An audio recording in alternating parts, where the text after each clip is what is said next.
Hello YouTube, this is Rhino Dan on my phone again. I'll probably bring out the GoPro eventually.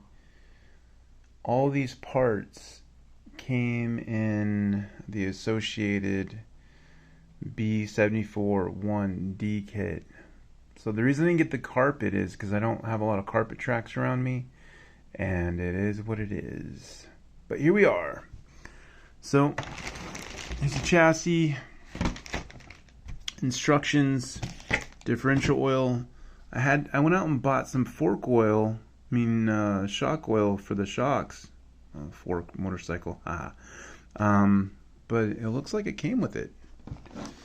So yeah, where's that bag at? There's a lot of bags over here. Don't slide them out. Anyway,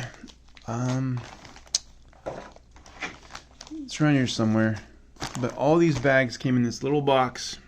This box ain't so big. And I'm about to get in the instruction manual here and rip open and start building a kit. I haven't built a kit in a long time. I'm going to look for the instructions real fast and see what it says to do first. Go over the plans and take it slow. And then hopefully this goes well. Alright, well, I'll make an update on progress. I'm not gonna have a 5-hour or 10-hour video of me building the kit, because that just would take too long, and I don't know if you guys want to watch that. So if you guys do, put in the comments below and I'll set up the GoPro, and then, but I don't know. I always try to make my videos small, and my last RC video was 12 minutes, and I don't know if anybody even watched to the end. Thanks guys for watching. Thanks.